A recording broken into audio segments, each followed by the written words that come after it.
Hello, my friends. I have a special guest here. Her name is Jean Berry.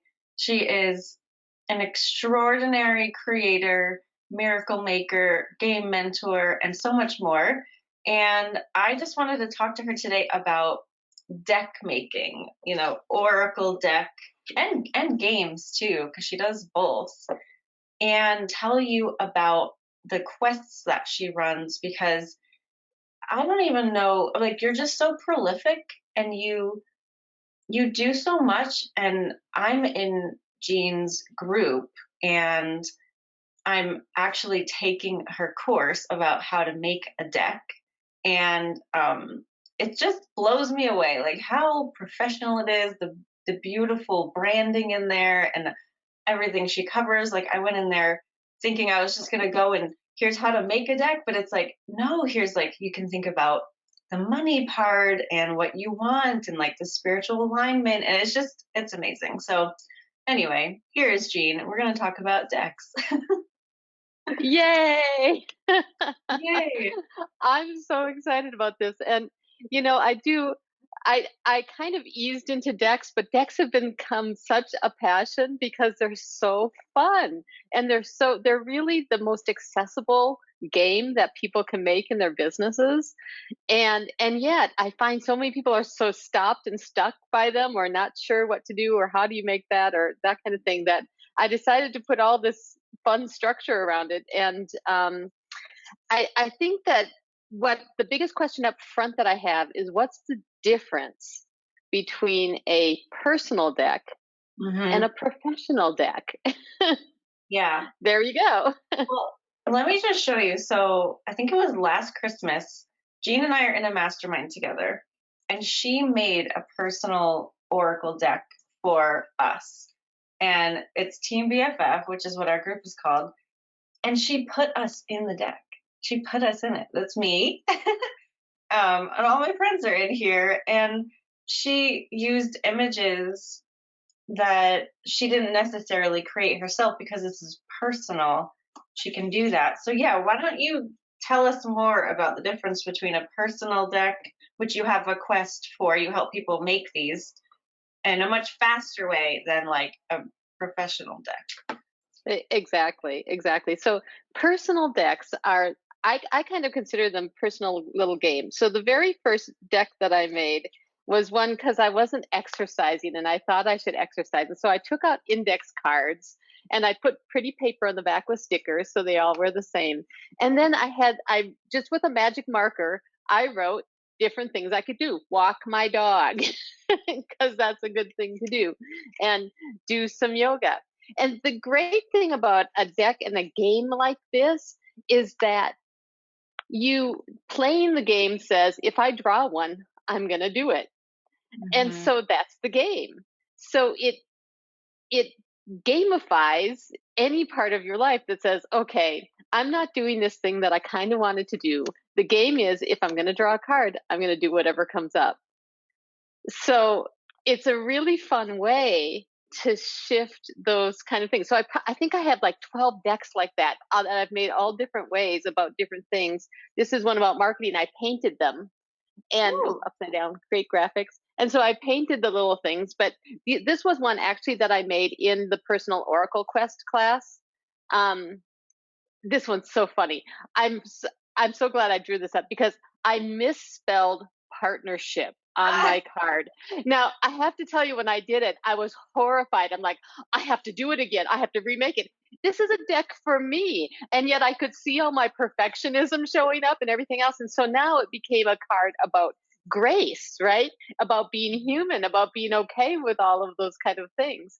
And it's so funny to have those happy accidents happen inside of your own creative process. And so then a personal deck becomes not just a creative journal, it becomes a game, it becomes a way to really shift things in your whole world. And then you might find that a whole deck, I don't need this deck anymore. Like I made it for that specific thing, but the simple process of making it shifts the world, shifts your world at least. oh my God, you just shifted my world. So Jean and I were talking yesterday. She did this incredible reading for me.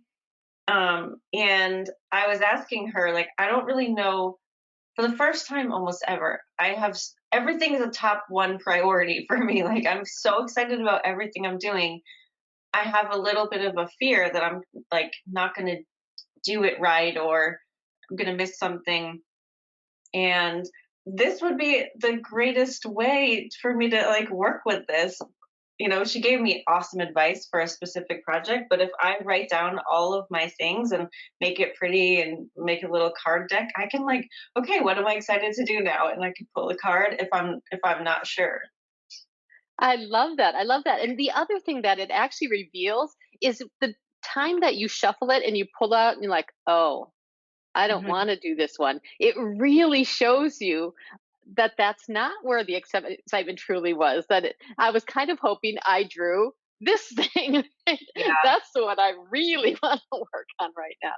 But you're right. When we're excited about so many things on the planet, sometimes you just need a way to choose. Just pick one. It doesn't matter. And I Mhm. could sometimes get stuck in my head thinking, oh, I have to pick the right one. No, I'm excited about all of them. Yeah.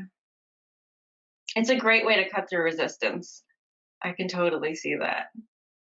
That's so funny because so today I'm playing a game. My New Year's game is about all the same kind of thing. I actually have 22 cards of things that I want to do this year, and I made cards actually for the outcomes, not for the actual task, but for the thing that happened that I pre-paved. And Mhm. so today I drew a card that said sold paintings and how I feel on it. I'm like, ooh, I felt, confident and competent. So I'm like, okay, if I'm feeling confident and competent and I've sold paintings, what happened today? And so I was inspired to put up a new page for my art site. This is so not on my radar. It is not something I would have done at all. But I drew the card. I'm like, well, I'm going to invest a couple hours today in doing this. And so I have this whole new page up that's about custom pet paintings. and and yes, so making a game like that can be so fun for sorting through the noise. Gosh, Jean, like, all right. When I first met Jean, she was really big on talking about daily practices, which is a big part of this game here, Angels, Peacocks, and Butterflies 100 Days of Miracles, Business Edition. Um, because every day you do a couple things, like you pull a card, you fill out this little sheet, and it helps you frame your day in a really beautiful way. And I love this because it's more open-ended. Like, you use your intuition to get the task and how you feel about it and everything. But what you're talking about would be really helpful to people who are new in business, who don't have the framework of um, maybe what to do. And so you're inspiring them in that direction. Like, you didn't pull a card that said make a web page, you pulled a card that said sold paintings, but that got you to an action that you wouldn't have otherwise done. And I work with people who are building new businesses, and a lot of times I think they just don't know where to start. So having them make a deck about their outcomes, wow, it's like you're just sandwiching time together, and like the rest of it will just fill in because you'll receive what to do. Okay, so now we need to do another Oracle quest about that. Yes, yes, yes. Oh my gosh. Yes. Yes. Everyone That would listening. be so All right. fun. So if they're already like super excited, how can people learn more about you and your quests and your deck magic? Okay, so so the basic opening quest is a personal Oracle quest. It is about making a 12 card deck that's aligned with your spiritual archetypes and has you get into a creative process. I call it a professional play date because we create these beautiful cards that are aligned with you, and you can then play your own personal game with them. And so that is the personal Oracle quest. I actually just ran it recently, but I'm running them all the time throughout the year. So I have a page on my website. I will find it for you. I'll find the exact link, but jeanberrypresents.com is the general link. If you click on courses, I think it shows up there. But I'll Nice. give you the exact link to get to that particular quest. Like you said, I do a lot of quests, Yeah. and make games and all those kind of things. So it's a really easy way to start getting into that creative place. Yeah, it really is. And so I'm making a deck right now for Intimate Alien because she's full of quotes and fun things. And we have a lot of ideas of how to structure the deck of like, it's not going to be all quotes. It could be, inspired action prompts. It could be all kinds of cool things. But admittedly, I I don't know what it was. I think I was like intimidated almost to do the meditation that you have in there because I don't know. It's not like me, but there was this thing of like, oh gosh, I don't know. It's like I don't know enough to do the meditation, even though the meditation is supposed to be a way for like easily downloading your ideas. Do you Well, see any common pitfalls for people when they're doing this? yes. So you're talking about the deck magic course. This is about a course about making a professional deck. Then a professional deck is one that you would sell or use in your business or use for lead generation or play to grow your business or any one of those things.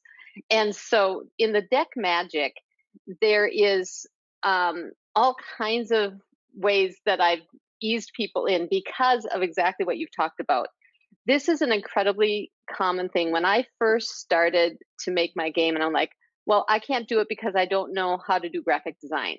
I thought I Mhm. had to go learn graphic design, even though I'm an artist. Like I thought I had to go learn graphic design, and then after that, I'm like, well, but then how do you print that? How do like I was stuck on so many levels that I couldn't do the first thing. I Mhm. had made my game and I had written it on cards, but everything else was so big and hard. And I don't know why it seemed that way.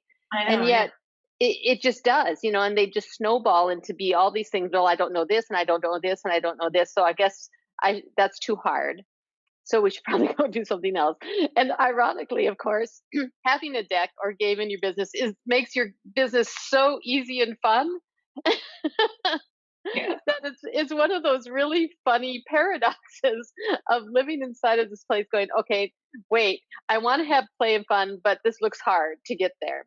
And so the deck magic is about stepping through each one of those things a step at a time, do the next thing. And then I even have a section where I have everyone go paint. Now, I know not everyone's a painter and everyone's not an artist and they don't know how to do that. And yet, before you hire a designer, there's something really magical about getting out some paints, putting it on paper, and knowing what you want. Mhm. Because then you can describe it to your designer exactly what they want. And of course, the other side of that is having a whole list of designers that you can call on, right? And so you go through the list and you energetically choose the one. I will call these three and see what they have to say.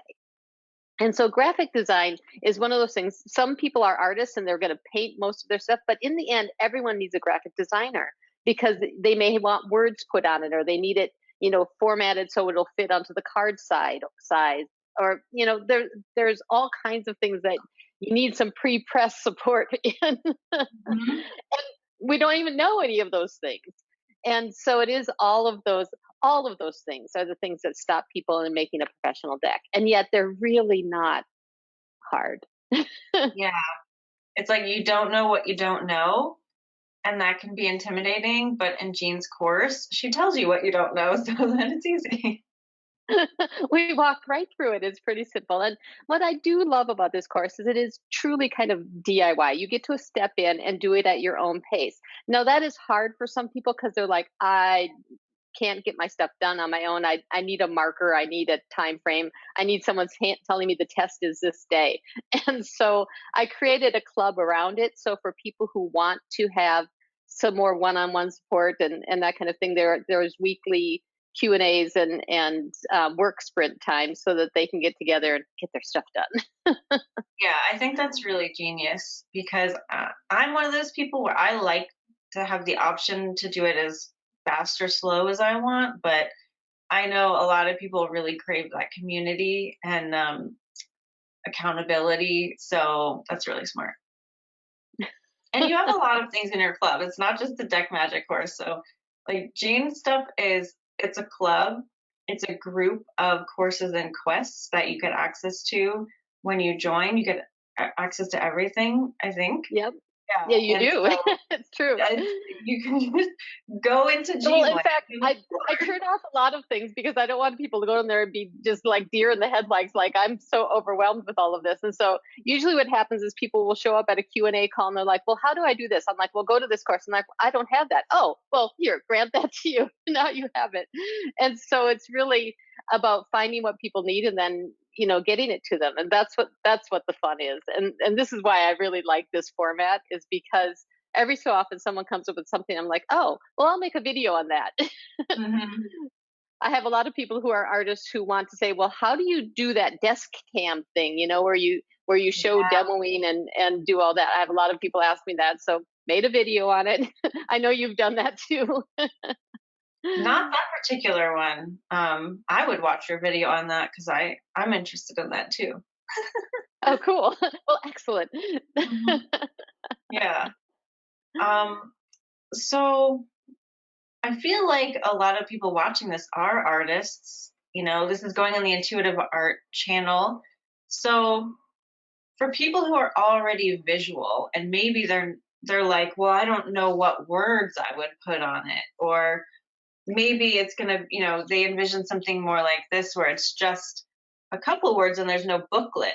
Yeah. Sometimes maybe people are intimidated about parts of this. Do you see people making professional decks with just some words on it and not a big Yeah. book? I'm trying to see if I have one sitting right here. I don't have it right here.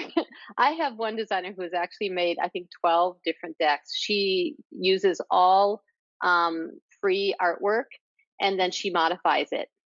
And she has made 12 really fun decks on all different topics and has sourced all of those things. And it's been really fun. I also did a whole personal deck that I actually printed, Jean's Mhm. personal oracle deck. And this one, actually, I took pictures of collages I made. And so, like, that Oh, one was a collage that I made and I put on there. I did intuitive art on some. There's an intuitive art one. hmm, nice. And the words actually got on there right in makeplayingcards.com. If someone wants to print just a deck, makeplayingcards.com, secret weapon. And you can put the words in right on the cards, right in the system. And so I did a bunch of intuitive art ones. There's one that was particularly meaningful to me. And so I just took a picture of it and then put words over it. Mm. And so intuitive art can be a really cool fun way, or collaging, or, just there's another collage one. Woo, as it goes flying. Oh, put it in the Nice. middle. There we go. And so those have then all those layers that you kind of like in some oracle cards that have lots of meanings in them. So Mhm. collaging can be really fun. Um, for professional decks, you do need to make sure to source Mhm. images that you can use. And although some sites will say this is free, it means it's free for social media. It's not free for a paid product. So you must make sure you have licensing if you are picking up pictures. But there are lots of ways to do it, like this lady who did her sourced them from free sites, got the licensing, and then still modified them. And Mhm. so, but honestly, I worked with one lady who, she said, well, I'm not an artist, but she ended up doing a bunch of watercolor washes that she gave to a graphic designer who then used all those washes to create the backdrops and the backgrounds for everything. And it was beautiful and it was fully hers. And so that's really the fun thing about being an artist, is some of your things can be contributed to it with someone who knows how to pull those things together in a graphic design sense. Mhm. Love it. Well, I want to pull one from here. So this is our Teen Ooh. BFF. We are here to create a reality together deck that Jane made, and she did have this printed. Um, so I just want to let's like, what is our oracle for today for you and me and everyone watching? Let's see. Okay. Ooh, oh my God, I love this one. I probably said this. This is like one of my favorite things. I grow through joy. I love growing through joy, and what a great thing to summarize what a deck helps people do and what you're talking about, even in the personal decks. Like, you can grow through joy doing the things that you know you want to do that will move your life forward, like exercising or your business. Doesn't have to be a slog, and it shouldn't be. If you are finding joy in doing those things, then you're creating more joy for yourself later on. So, gosh, I love that. Perfect wisdom for today. I love all of that. That's awesome. Well, that's the power of a deck, right? Exactly. So Amazing. yes, my website jeanberrypresents.com. There is a tab at the top that says Deck Magic. So for professional decks, you can find out all the information about that. Right at the very top says Deck Magic. Click on that. I'll find you the link for the for the quests. Perfect. Although all the quests are included in the Deck Magic as well. Nice. All right, Jean. Well, did we forget anything, or are we good? I think that was everything. I think so too. That was amazing. I love you and what you do and how you present what you do with the world. And I love your paintings. And so thanks for being here and sharing yourself with us. And I will see you in your club. Beautiful. See All ya. right. Bye, Thanks. everyone. Thanks for watching. If you have any questions for Jean, put them below and I'll get them to her. Thanks.